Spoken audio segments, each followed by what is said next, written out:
அண்ணன் Lewis Hamilton என்ன சொல்றாப்லன்னா, 2026 car ரொம்ப ஸ்லோவா போயிட்டுருக்குது அப்படிங்கிறாப்ல. இன்னொரு பக்கம் அங்கங்க நல்லா இருக்குங்கிறாப்ல. இன்னொரு பக்கம் அங்கங்க ஸ்கேட்டிங் போட்டு விட்ட மாரி ஸ்லைட் ஆகுதுங்கிறாப்ல.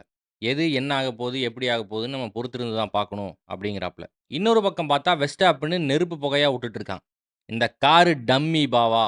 எதுக்குமே லாக் இல்ல. ரெகுலேஷன்ஸ் கேவலமா இருக்கு. தலைவன் பல காலமா சொல்லிட்டு இருக்கான்.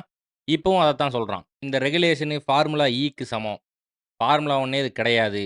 இப்படியே போயிட்டு இருந்துச்சுன்னா நல்லா இருக்காது. ஃபன் எலிமெண்ட் இல்லாம போச்சு. எக்ஸைட்மென்ட் இல்லாம போச்சு. இது வந்து இப்படியே போச்சுன்னா, நான் எதுவும் சொல்ல மாட்டேன் அப்படின்னு சொல்லியிருக்காப்ல. இத ரசலும், லாண்டோவும் அரசல் புரசலா கேட்டானுங்க. ரசல் என்னங்கிறான், கார் அப்படி இப்படி தான்பா இருக்கும். திடீர்னு ரெகுலேஷன் மாறுச்சுன்னா, எப்படி திடீர்னு எல்லாம் மாற முடியுமா? அதனால அப்படி இப்படி தான் இருக்கும். பார்த்து ஓட்டுங்கப்பா அப்படிங்கிறான். நம்மாளோட காரு வெடப்பு காட்டப் போகுதுன்னு நெனைக்கிறேன். ஏன்னா, ஒசாமா பின் ரசில் இந்த மாரிலாம் பேச மாட்டான்.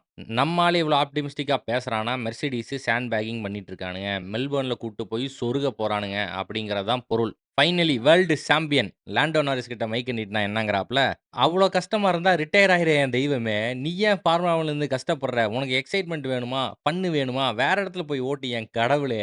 அப்படின்னு நம்ம ஆள் சொல்லிட்டு இருக்கான். பல மேட்டர் இனிமேல் நடக்க வேண்டியது இருக்கு. ஒரு கார் கூட 100%லாம் இன்னும் ஓடியிருக்கிறதுக்கு வாய்ப்பில்ல. அதனால பலவிதமான வித்தைகள் இந்த சீசன்ல காத்துட்டு இருக்கு. அதுபோக இவனுங்க எல்லாரும் சேர்ந்து மாறி மாறி அடிச்சுக்குவானுங்களாட்டு இருக்குது.